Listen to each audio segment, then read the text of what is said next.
El niño en la fase de integración, no integración, en esta capacidad de sostener la relación unicorporal. Ahí cualquier falla en el narcisismo de la madre, ¿verdad? Se va a romper esta relación unicorporal, o sea, narcisista, en esta forma de agresión primitiva del amor y que el bebé sienta esa ilusión de crear el pecho, porque el pecho ya estaba ahí está la paradoja. Entonces, primero tiene que estar el pecho y después, entonces lo va a poder crear. Él va a dar importancia al pecho gratificador, pero también al pecho como objeto que está ahí, que hace oposición. Luego en la fase depresiva, esta relación bicorporal, en esta culpa que surge al mirar atrás, este amor cruel, y va a ir surgiendo, si vamos en esta angustia sin dolor, a la capacidad de preocupación por el otro, o a la zona cultural, o a la zona del arte, la cultura. Dice, en este caso particular, me permití dejarme engañar. En un momento en que la paciente parecía casi normal y tenía ganas de hablar de mi obra y de mi vida. Y pese a todo lo que sé y creo, caí en la trampa. Y a la postre, en ese estado en que anhelaba tener a alguien con quien hablar de mí, hice una o dos referencias a otras inquietudes que yo tenía. Al principio, desde luego, esto le pareció fascinante a la paciente, quien se alegró de saber que yo estaba vivo y de conocer mi vida personal y mis otros intereses. Pronto, empero, comenzó la reacción, como yo bien sabía desde el momento mismo en que abrí la boca. Pocos días más tarde, la paciente estaba totalmente destruida y la culpa había sido mía. Debió sobrellevar una agonía tremenda y en varias oportunidades podría haber llegado a suicidarse tan solo por evitar esa agonía. Quien quiera que no participe en este trabajo podría suponer que allí acabó el problema. La paciente se había enojado mucho conmigo por ser exactamente como su madre, solo que peor, ya que en un principio había sido mejor. Pero no fue esto lo que sucedió. Esta paciente ingresó en un estado en que se sintió aborrecible. Nadie podía hacerle a ella una cosa como esa, salvo como reacción frente a algún atributo espantoso de su persona, que llevaba a los demás a actuar de la peor manera posible. Como se ve, se había fabricado una situación en la que experimentaba muy fuertes sentimientos de culpa, en torno de los cuales fácilmente podía organizarse su vida si es que no se suicidaba a modo de expiación. Podía ser un caso de silicio de penitente sin resultado alguno. Como analista suyo, tuve la oportunidad de llegar a conocer con sumo detalle esto que le pasaba, y pude ver que lo que en realidad ella no toleraba es que yo hubiese cometido un error y le hubiese fallado, no porque ella fuese aborrecible, sino por algo mío, algo de lo que ella no puede percatarse, pues está fuera de su esfera de influencia. Es eso lo que ella no puede manejar, como lo ilustra toda su vida. Si se me permite simplificar un poco, diré que lo que yo hice mal fue exactamente equivalente a lo que hizo mal su madre al quedar embarazada e interrumpir así la relación con ella como hija única. La cuestión no fue bien manejada y además la madre debió atender a ese embarazo bastante temprano, o sea, antes de que mi paciente cumpliera un año. A esa tierna edad, un bebé aún no posee toda la gama de las defensas y en realidad ni siquiera ha llegado a acordar que hay un universo más allá de aquello de lo que él es el eje. Justamente entonces la madre se halla en el proceso de presentarle al niño los duros hechos que se llaman principio de realidad. Dicho de otra manera, cuando esta niña tenía un año, nada en absoluto podía saber sobre la unión de sus padres en todas sus formas, algo que en cambio sí podría haber transmitido a los 2 o 3 años, identificándose con uno u otro de sus padres en alguna variante del acto de unión. El niño ya no es visto como un síntoma, sino como una persona. Estamos rescatando el se sintió aborrecible. Así pues, mi falla fue algo que ella debió tratar de incluir dentro del ámbito de su propia omnipotencia, y solo pudo hacerlo tomando muy buen conocimiento de sus propias ideas e impulsos horribles y sintiéndose culpable, con lo cual se explicó lo que yo había hecho como una retribución. Es cierto que esta paciente a menudo había querido destruirme, pero en su máximo grado de realidad esto tenía que ver con los aspectos muy primitivos de su amor, donde amor es relación de objeto. Es algo que puede convertirse en el comer y en ideas de incorporar lo valorado. Mi falla había desviado a la paciente de esta cuestión fundamental, de modo tal que ahora quería matarme, pero no como parte de su amor, sino como reacción por haber yo quebrado sus procesos de crecimiento. Tal vez con este ejemplo se vea que la paciente no sentiría culpa alguna por matarme hoy, pues yo tengo que ser matado y ella no sería sino un agente del destino. Donde estaba en proceso de desarrollarse un auténtico sentimiento de culpa era justamente en ese punto en el que ella era casi capaz de ver que al amarme me comería, y las ideas que giraban en torno de esto implicaban mi destrucción. Estaba aproximándose a eso que siente real cuando lo alcanza. Al fallarle, yo le hice lo mismo que sus padres, y la madre, por habérselo hecho tan tempranamente, provocó que durante toda la vida ella procurarse sin éxito sentirse culpable.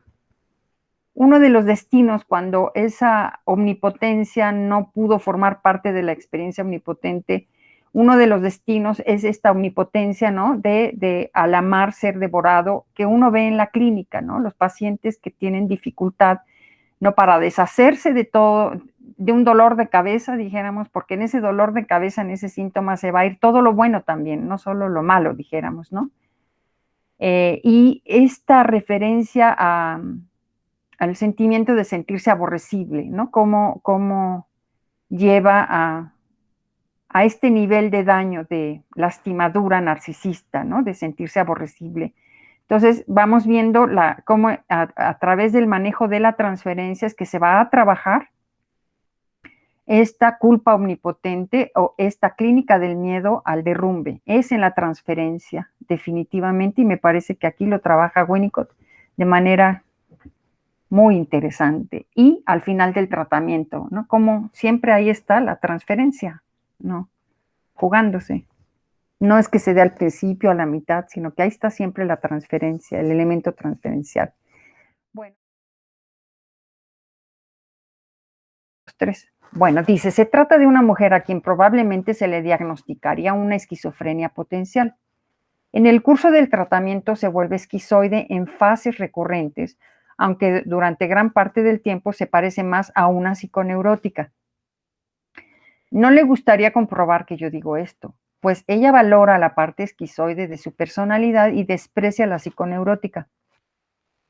Como ustedes comprenden, la psiconeurosis está muy próxima a cosas tales como la ambivalencia y el compromiso, y todo eso que llamamos salud.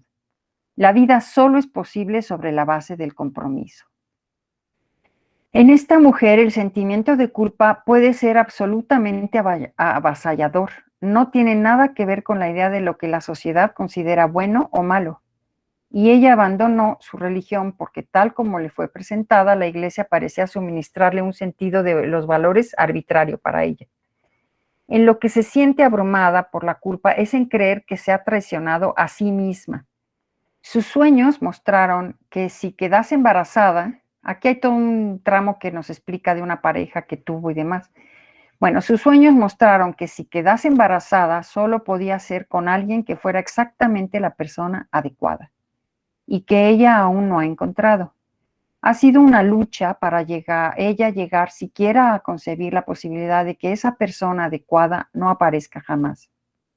Lo cierto es que la persona adecuada habría sido un hombre del pasado, en circunstancias ordinarias su padre, alguien que ingresaría a su vida a raíz del amor que su madre sentía por el hombre el hombre de mi paciente. El hombre adecuado ingresaría en su vida como una complicación dentro de una relación básica con la madre, relación que en el caso de esta mujer era defectuosa. Los padres mantenían un vínculo problemático y en todo caso su padre había querido un varón y jamás mostró interés en ella como niña en absoluto. De todos modos, pues, el hombre adecuado no apareció y ella se quedó esperando no un compañero para casarse, sino lo que perdió, el primer asunto amoroso dentro de la familia. Tal vez no pueda encontrar un hombre que esté dispuesto, en primer lugar, a cumplir el papel que se le ha asignado, el de ser el hombre adecuado, manteniendo el sexo como tabú, y además quiera cambiar gradualmente hasta convertirse con el correr del tiempo en un marido. Doy esto como ejemplo del tipo de sentimiento de culpa feroz y absoluto que se vincula con la catastrófica autotraición. Interesante aquí reflexionar esta suerte de idealización que refiere, ¿no? Que es esencial para que se sienta bien. El destino de esta omnipotencia, dijéramos, es esta idealización, pero es la idealización de algo perdido. Pero como estos pacientes que parecieran que no tienen culpa, en realidad la culpa es más voraz, ¿no? Que esto, porque tiene que ver con algo de una traición para ellos mismos. Porque aquí estamos entonces en esta zona, ¿no? De mundo interior y de interior-exterior. Aquí del yo piel como membrana. La falla está ahí. Y después ya nos pasaríamos a la otra zona. Ahorita ya nos vamos a pasar de la zona del yo piel, del mundo interior, que hace interior-exterior, nos vamos a pasar ahora a la frontera del yo, donde está el objeto transicional. Ahí es donde vamos a ubicar la tendencia antisocial. Entonces, dice, en el tratamiento del tipo más frecuente de comportamiento antisocial, a menudo logramos la curación realizando un reajuste del medio ambiente, ateniéndonos a la comprensión que Freud nos ha proporcionado. Citaré el ejemplo de un muchacho que robaba en la escuela. En lugar de castigarlo, el director comprendió que se trataba de una enfermedad y recomendó que se consultase a un psiquiatra. El muchacho en cuestión, cuya edad era de 9 años, se hallaba luchando con una privación propia de una edad más temprana y lo que necesitaba era pasar una temporada en casa. Aquí estamos ya ubicando, se trata de una deprivación del objeto, a diferencia de la clínica del miedo al derrumbe, que sería deprivación de los controles. Aquí no había hecho la diferencia Winnicott, que nos hizo en Winnicott por Winnicott en el año del 68, aquí estamos en el 58. Pero ya lo podemos leer así. Bueno, sigo. Su familia había vuelto a unirse, lo cual le daba nuevas fuerzas. Comprobé que el muchacho se había hallado bajo los efectos de una compulsión al robo y que oía una voz, la voz del brujo, de un brujo que le ordenaba hacerlo. Una vez en casa, el muchacho empezó a dar muestras de enfermedad, infantilismo, dependencia, incontinencia y apatía. Sus padres dejaron que las cosas siguieran su curso normal y pasado un tiempo se vieron recompensados por el restablecimiento espontáneo del muchacho. Hubiese sido fácil apartar al muchacho del sendero que condujo a su curación. Por supuesto, él ignoraba la intolerable carga de soledad y vaciedad que había detrás de su enfermedad y que le hacía adoptar al brujo en sustitución de una más natural organización del superyo. Esta soledad se remontaba a un periodo de separación de la familia cuando él tenía 5 años. Si el director de la escuela le hubiese infligido un castigo corporal o le hubiese recriminado su conducta, el muchacho se hubiese reafirmado en ella, organizando para sí una identificación más plena con el brujo. Entonces se hubiese hecho dominante y desafiante y a la larga se hubiese convertido en una persona antisocial. Se trata de un caso frecuente en la psiquiatría infantil y lo he escogido simplemente porque ha sido publicado y el lector podrá consultarlo para conocer más detalles en Winnicott 1953. Por una parte, encontramos que, bueno, él va a ir explicando la tendencia antisocial. Sucede en una época en que el niño siente que ha perdido algo que formaba parte de él, que le pertenecía. Entonces, eso que está robando de manera compulsiva tiene que ver con eso que perdió. En este caso, pues el cariño, el amor o el ambiente, ¿no?, familiar. Y entonces lo que roba tiene que ver con la esperanza de recuperar eso que perdió. Hay una idea de que eso que perdió, ¿no? Hay una cierta conciencia. Y entonces siempre el robo, por eso lo va a explicar Winnicott en esta tendencia antisocial, al robar tiene la esperanza de recuperar eso perdido. El tema de la esperanza lo estamos viendo, ¿no? Como cuando se sostiene la esperanza y cuando se rompe la esperanza en la clínica. Que él propone en este inicio de la tendencia antisocial el ambiente como posibilidad del tratamiento en esta tendencia antisocial. Y si no se trata por medio del ambiente que favorezca la cura, entonces va a haber ganancias secundarias, nos va explicando, y entonces se va a hacer ya una conducta antisocial, ya un delincuente. Entonces, la importancia de detectar estos casos en el momento en que surgen. Bueno, el otro punto que es interesante para este planteamiento, y sí lo habíamos revisado en el artículo de Winnicott por Winnicott, esta prueba del ambiente, cómo el niño con tendencia antisocial va, en la medida en que cede el control porque se va a identificar con el ambiente agresivo, en la medida en que cede nuevamente los controles, ese ambiente lo pone a prueba. Entonces vuelve a ser rebelde, entonces pone a prueba ese ambiente para ver si es capaz de sostener. Esta prueba del ambiente también habla de la prueba del mundo interior, pero en todos, o sea, hacemos pruebas del ambiente y pruebas de, si al inicio hay una madre ambiente, bueno, pues se hace una prueba del ambiente, si hay un mundo interior, se hace una prueba del mundo interior. En los juegos el niño tiene juegos de experiencias de mundo interior, que le aseguran que hay un mundo interior funcionando y que pueda hacer un uso de su intimidad. Como más bien como para resumir, ya no generar más material. Me parece que ahorita ya tenemos trazado como el territorio, ¿no?, en el que se mueve la teorización de lo primario en Winnicott. Ya tenemos trazado el aparato psíquico para Winnicott, ¿no? Hay un cerebro intacto, hay un yo piel, hay un cuerpo biológico, hay un yo piel que se va en una residencia de la psique en el soma sin cuerpo y vida psicosomática, que va trazando un interior, un exterior, esa capacidad de colocar las cosas. Y ahí me parece que en esta creación del mundo interior, todos estos casos de que se cortan, ¿no?, que están insistentemente haciendo un interior-exterior, ¿no?, justo los que se cortan la piel, las problemáticas que estamos aquí en cuanto a este mundo interior, este uso de la intimidad. Cuando sucede algo acá, hablamos de que se da una escisión de la organización del yo, de cómo se organiza el yo. En la psicosomática, la mente